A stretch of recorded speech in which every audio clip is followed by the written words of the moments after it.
On this month's show, chocolate in Beverley, Beatles in Scunthorpe, and Hugh Richards reviews Philip Pullman's new book, The Secret Commonwealth. If you want to skip to one of our regular features, you can select them on the screen now. Welcome to Billboard, with me, Ted Stanley, for a roundup of theatre, music, art and literature across the Humber region. And a special welcome tonight to Dr. Charlotte Stryer from New York and all our viewers in the USA. Beverley Chamber Choir began their 2019 season on Good Friday with a performance of Handel's Messiah. Tony Barker caught up with them during rehearsals. It's wonderful. I mean, it's obviously one of the best known pieces of choral music, and it's every time one performs it, one finds new treasures within it. It's a really stunning piece, and of course to perform it with this great choir in this lovely building is a real treat. Has it been an ambition to do the Messiah at Easter time for you? Yes. I mean, it's often a piece which is performed around Christmas time, but actually it does fit Passiontide, and certainly we're performing it on Good Friday and Easter. So it is the story of Christ's birth and life and death and resurrection. So yeah. So there's a really mix of emotions for those people of the faith. Yes, absolutely. Yeah. It's really very encompasses all sort of parts of Jesus' life. Yeah. Besides the production of the Messiah at Easter time, then you've got quite a lineup, haven't you, for this season? Yes, we have three further concerts this year. So we have a summer concert in June, on the 29th of June. That's a programme of American music, which we've already started working on in our rehearsals. So works by Leonard Bernstein and Aaron Copland, and more modern composers, Morton Lauridsen, Eric Whittaker. Quite challenging music, but I mean really incredible music. And then later on in the year, in November, we perform Mendelssohn's Elijah, which is a large-scale oratorio, which we're performing with organ. And then we always have a Christmas Carol by Candlelight concert, which this year's on the 14th of December, which always sells out well in advance.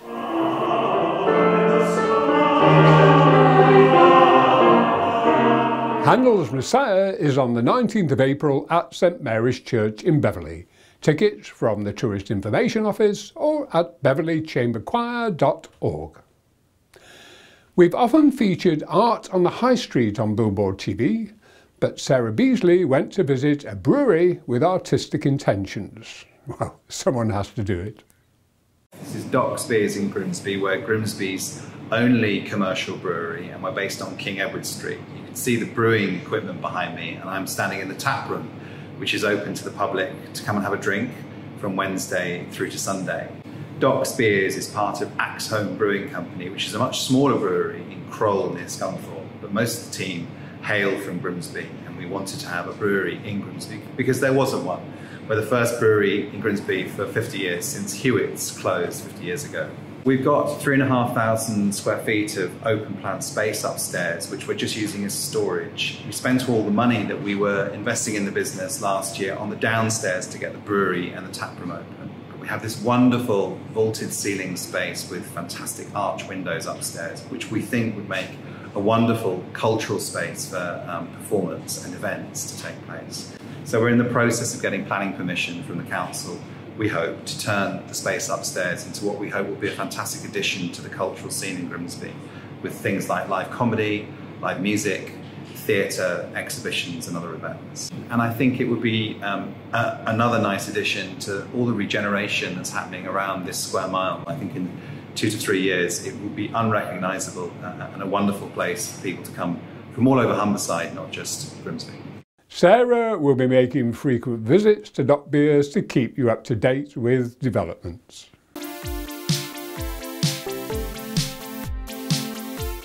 The White Rabbit Chocolate Shop in Dyer Lane, Beverley has been a firm favourite with residents and visitors for over a decade. Now it's the setting for the latest novel by local author Paul Thomas. Our North Bank literary correspondent Julie Barker went to meet him. Paul, welcome to Billboard TV. Thank you for having me. You've set your book, The Chocolatier, in the White Rabbit Chocolate Shop. Yeah. Why? Well, I was in here, finished off my first book, and I wanted a romance, and I really couldn't really think of where to sort of put it.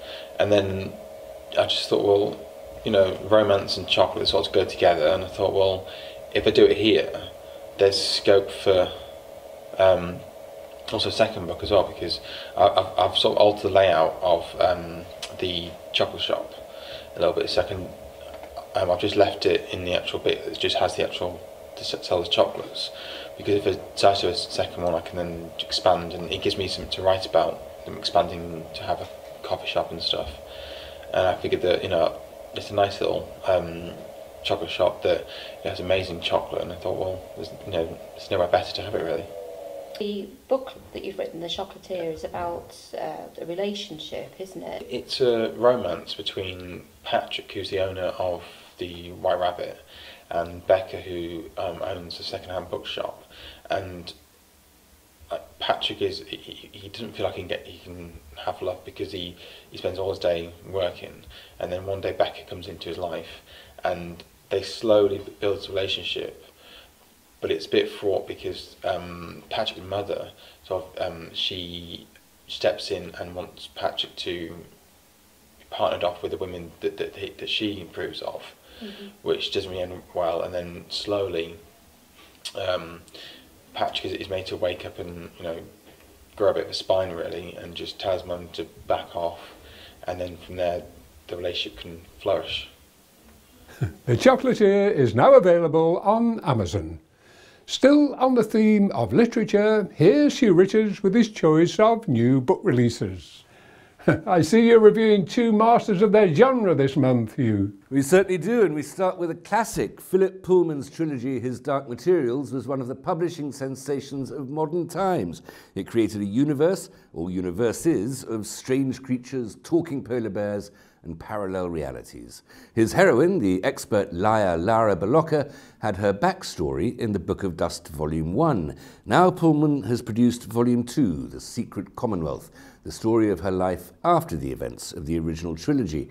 As ever with Pullman, it's a compelling tale, simple for simple readers, and full of profound philosophy for those willing to find it. On a different note, Lee Child's hero Jack Reacher is apparently enormous, indestructible, horribly violent, and it seems entirely free of any temptation to introversion. He makes his 24th appearance in Blue Moon, a novel in which he comes to the aid of an elderly couple in the American heartland. As ever, our hero is uncompromising, lethal, and avenging. He's never complicated, but he is always a manifestation of justice redeemed. Not sophisticated, but very satisfying. The Uninhabitable Earth by David Wallace Wells is not a comfortable read. It explains that climate change is far more disastrous than we've ever imagined. Humanity has wrecked the planet, according to Wallace Wells, once out of ignorance, now out of denial. This is an alarming, controversial argument. Rising sea levels are only, well, the tip of the iceberg, if he's right. The human race has put itself at war with the only planet it has. For more than 25 years, the NHS surgeon David Knott has been taking unpaid leave to work in some of the world's most dangerous environments. In Bosnia, Afghanistan, Syria and Yemen, he's been saving lives with his battlefield running repairs. His memoir, War Doctor, demonstrates the bravery and skill of a doctor who can save lives in the worst conditions with minimal resources. It's proof of the craft that can save lives and of the pity that risks them. The New Path Spring Festival in Beverley features almost 30 classical events over 3 days. Tony Barker went to meet the organisers. I founded the festival in 2016 because I came back to Beverley for the memorial service of Alan Spedding. Alan Spedding was for over 40 years the director of music at Beverley Minster, and I was a chorister there. And joining that choir was a transformative experience for me. And at the memorial service were some of my fellow choristers who are now spread across the world doing all sorts of wonderful things. And it was really that event that led me to think that we could do something in honour of Alan's memory. Now, you can have a festival, you can bring lots of acts in, but how do you get the town involved? Beverley is the perfect place for a festival. There's so many wonderful venues, and the people running these venues have been magnificently cooperative. So we've got a great partnership with the East Riding Theatre, who were very young when we got started as well. And the teams at Beverley Minster, at St Mary's, at Tolgafel, on the Sintan Barge, they're all up for it. They want to welcome as many tourists and visitors from across the country to Beverley, and so they open their doors. They've been very helpful in terms of organising special concerts at all times of the day and in unusual parts of their buildings. We have music from morning till night. We have coffee concerts. We've got stuff later on in the day. We've got late night events, which are always really atmospheric.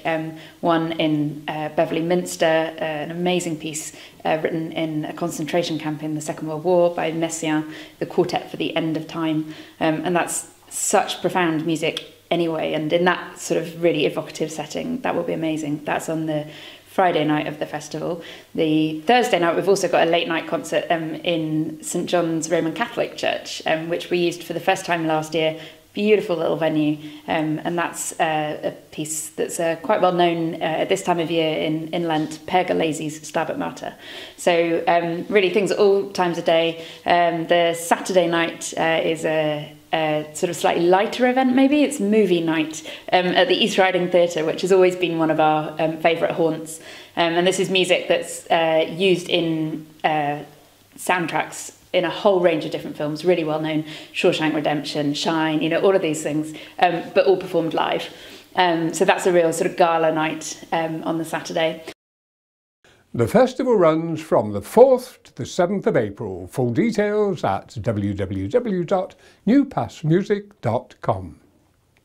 In the past, we have featured some of the best tribute acts on Billboard TV, including the amazing Ben Portsmouth, who has been playing to packed houses with his Taking Care of Elvis world tour.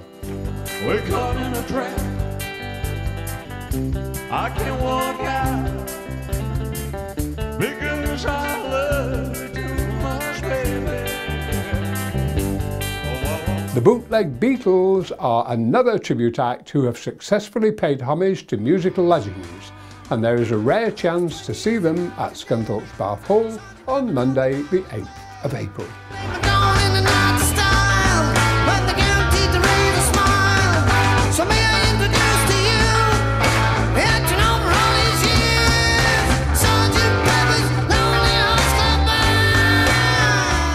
After the break, David Harbour stars as Hellboy, Sarah Hunter Carson enters a playwriting competition, and Janine Ridder brings us all that jazz. All you need is love, everybody.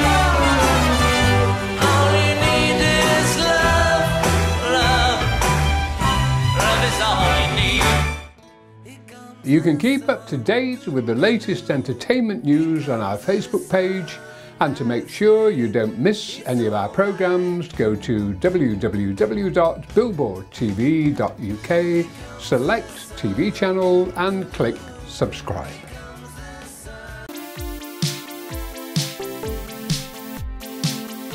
Coming up on tonight's show, watch 6 plays in one night, win £500 in a short story competition, and be in the money at the Whole Truck Theatre. But first, David Wrightham with his review of the latest film releases. I understand we're in for a heavy dose of happiness this month. Yes, in a beguiling modern folktale, plus skateboarding in 90s LA and a stylish western. But first, Neil Marshall's Hellboy, taken from the pages of Mike Mignola's seminal work. We follow the legendary half-demon superhero, played by David Harbour, to the English countryside, where he battles a trio of rampaging giants and finds himself caught in a clash between the supernatural and the human.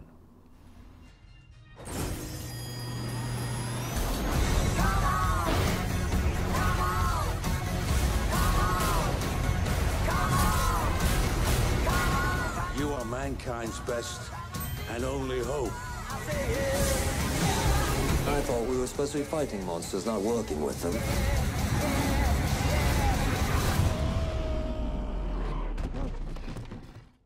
Who you calling monster, pal? You look in the mirror recently?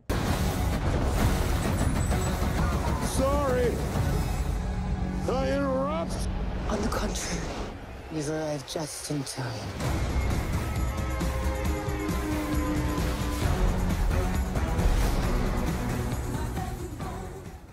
Happy as Lazzaro from Italian director Alice Rohrwacher is a beguiling modern folk tale that sets the elusive naivety and innocence of a country farm boy against a world of merciless capitalism and social injustice, and gently demands that everyone aspire to his ideals.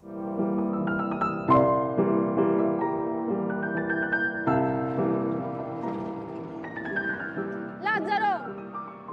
Ma tu sei?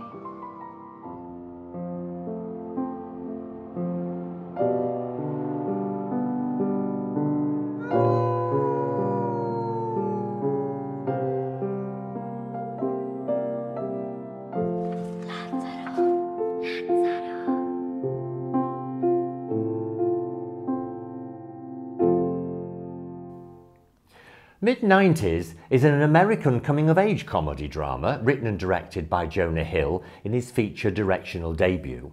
Even if you've never set foot on a skateboard, you can relate to Stevie, a 13-year-old in 90s-era LA who spends his summer navigating between his troubled home life and a group of new friends that he meets at a Motor Avenue skate shop. That's why we ride a piece of wood, like what that does to somebody's spirit. Stevie!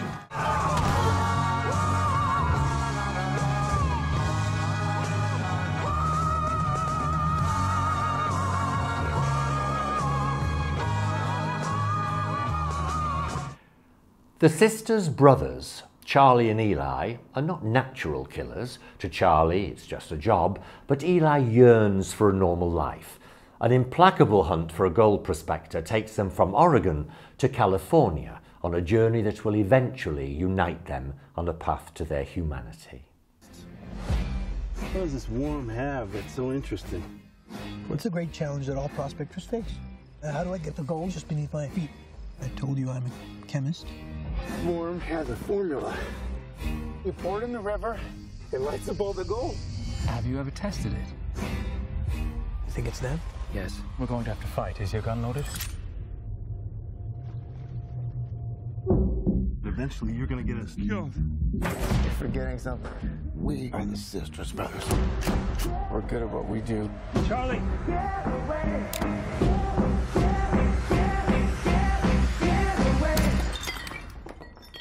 Are you upset? I'm leaving. What's wrong with you? You hit me in public, Charlie. So I slap you, you slap me back. We're even. So go ahead. Hit me. Hit me. Jesus Christ. What is your goddamn problem? The Sisters Brothers is in cinemas from the 5th of April. Paramount's animation Wonder Park tells the story of a magnificent amusement park created in the imagination of a young girl and then forgotten. When she discovers an old fairground ride in the woods, her imaginary park is magically brought back to life, but she finds it has been falling into disarray without her. Now, with the help of her fun and lovable park characters, she puts the wonder back into Wonderland before it's lost forever.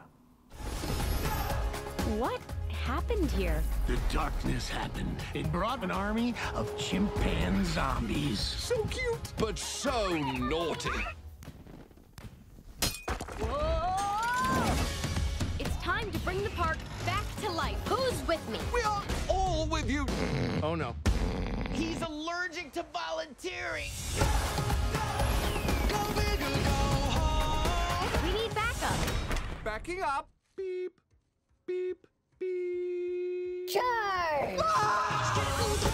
Such a woman. Those come hither tusks. Splendiferous!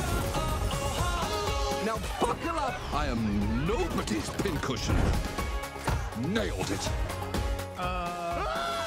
You guys did block the wheels, right? Oh, that's what this is for. Nice birdie. On DVD and Blu-ray, Blood Hunger from Arrow Video, The Snake Pit from Powerhouse Films, and Detour from Criterion Collection are also worth a look.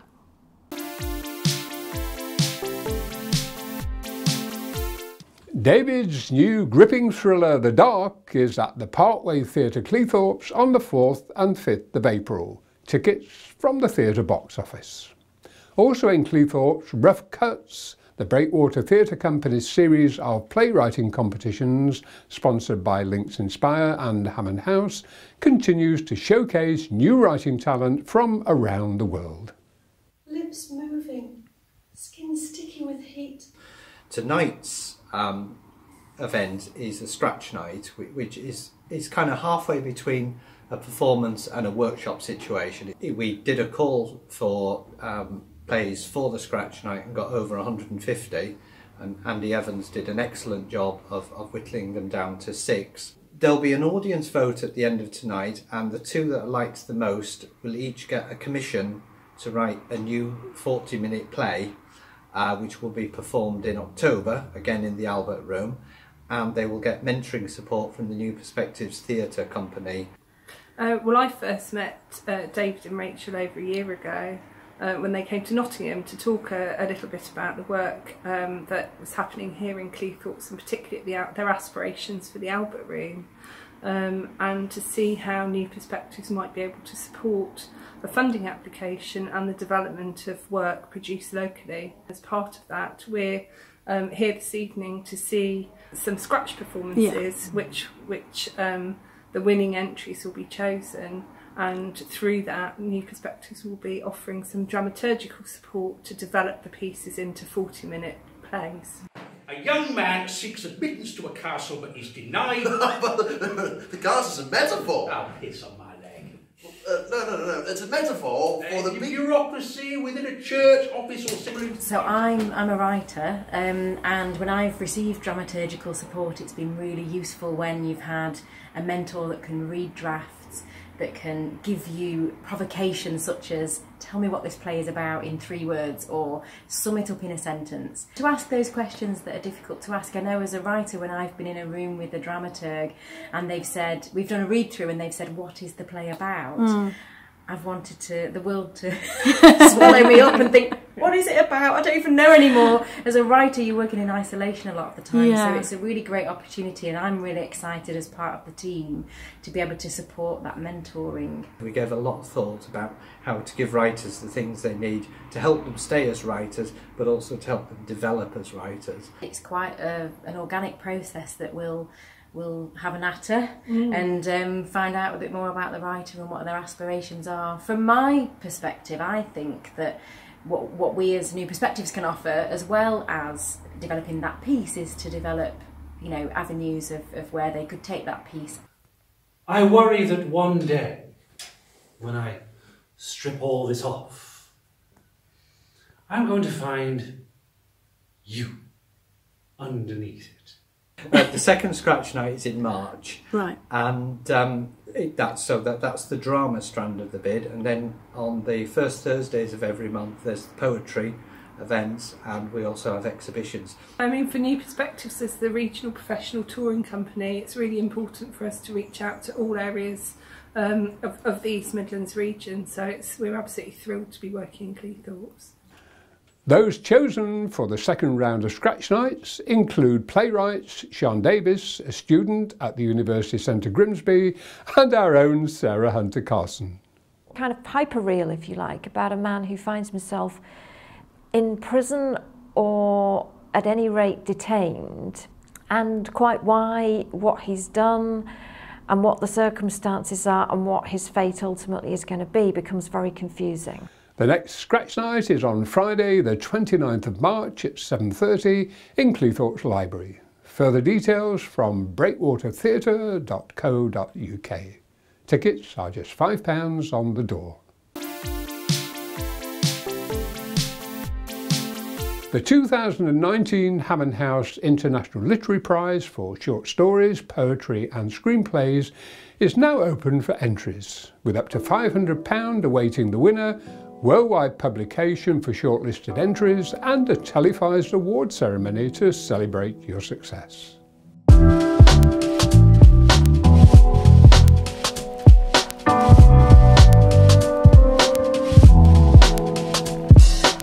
I began writing, I think, as a teenager, as far back as I remember, writing plays in Irish, actually, in Gaelic. I went to an old Irish school. And I just, in college, I would have written I was part of Dramsoc. And then once I became a teacher, it kind of ebbed away because I was so busy working and getting the classes prepared. And then in the last few years, I've come back to it a bit. So I started with writing song lyrics, really. So when I was a teenager, I started writing songs on my parents' piano. And I think it kind of developed from there that I've always loved writing short things, especially when I'm procrastinating, writing longer things. So I also write short stories, and right now I'm supposed to write a short story collection or finish it up. And poetry right now is for me like a little escape. So because it's short. For a long time, I sort of didn't really realise how much of a craft it was, and actually I think that I'd like to think there is some sort of natural drive and a relationship with words that compels you to explain the world through writing. And I had a mental breakdown when I was about in 2004-05, and I joined a writing group which was run by Navigo, a social worker. And I sort of discovered I could write, and I enjoyed writing, and it sort of took your mind off, your problems and all the rest of it. And you found it very therapeutic? Yes, yes. Wonderful title, Cows and Trees. Yes. How does that come about? Well, the book is full of true stories from my career as a vet, and I was indeed once called to a cow stuck up a tree. How? Well, when this happened when I was working up in Lancashire, and I've tried to explain to people that up in Lancashire they have a special breed of cow that builds nests in trees, or else it was a cow that went parachuting and it got stuck in a tree on the way down. And for some reason nobody believes me when I tell us, but the truth is out there, or rather the truth is in there, it's in the book, so yeah. Okay. So my album is a retelling of fairy tales from feminist perspective, I would say, and I tried to make fairy tale characters more interesting and give them more agency. The overall title is A Donkey Man's Journey, and the donkey man in question is my great-grandfather, Karl Johan, who was born in Latvia. The research probably took about 5 years, and I'm not saying it was solid every day, but bits and pieces, and eventually I put pen to paper. I tried to include everything that people offered and weave the story around what was known to be either true or half true. What is scratch theatre? Well, scratch theatre is a form of bringing new experimental work to the stage. Short plays, all presented script in hand to an audience who've come knowing what they're watching, and the chance for writers to try out ideas and see what works and what doesn't, and then go off and sort of improve and redraft and rewrite from there. Always looking for new work from writers. I love it when people just approach me and just say, I'm thinking of writing, I've never written anything before, would you have a look at it? And we've uncovered some little gems there, and people have gone on to do really rather nicely as a result. So anybody is free to submit work to us at any time. You can get full details and enter online at hammondhousepublishing.com. This year's theme is leaving. Now, fresh from starring in Happily Ever After at the Parkway Theatre, here's Janine Reader with Box Office. It looks like you've got a bit jazzy with your choices this month, Janine. Oh, it certainly does, Ted. And weekend jazz and blues sessions at Moon on the Water in Cleethorpes feature some of the best local and touring artists, including Jazz Orbit and the South Bank Blues Collective on Sunday the 31st of March. Arthur Copitt's dark comedy, Chamber Music, plays at the Caxton Theatre in Grimsby from Wednesday the 4th of April, and the Grimsby Auditorium features the 30th anniversary tour of Fame from the 26th of March and the musical extravaganza, Broadway and Beyond, on Saturday the 6th of April. If you enjoy jazz and swing, The Nicola Farden Trio play at Grimsby Central Hall on Saturday the 6th of April. And a very special treat for classical fans when pianist Ji Lu is in concert on Thursday the 11th of April.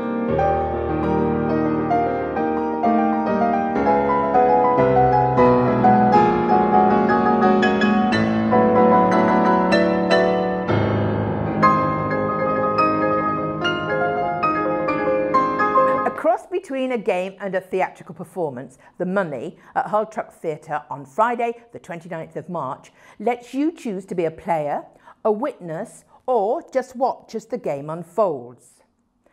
And the Northern Academy of Performing Arts presents Hello Dolly from Wednesday the 10th of April. Join Britain's biggest reggae band UB40 on their 40th anniversary tour at Hull City Hall on Wednesday the 27th of March. And on Saturday, March the 30th, the George Michael legacy, Faith, returns with a brand new show. There is still a chance to see the John Godber Company's production of I Want That Hair at the East Riding Theatre, Beverley, until Saturday the 30th of March. And She Productions present Alice's Extravaganza in Wonderland from Wednesday the 17th of April. The BOS Musical Theatre Group present Return to the Forbidden Planet at the Blackfriars Theatre in Boston from Friday the 5th of April. And Spilsby Theatre staged the world premiere of the Encyclopedia of British History on Friday the 29th of March. You can enjoy topical entertainment with the Not So Late Show at the Riverhead Theatre in Louth on Friday the 5th of April, and Joe Orton's black comedy Loot, directed by Holly and Rob Mappletoft, from Monday the 8th of April. And for lovers of classical music, the Louth Concert Society conclude their international concert season at the Salvation Army Hall on Thursday the 11th of April with the ever-popular Maynard Ensemble.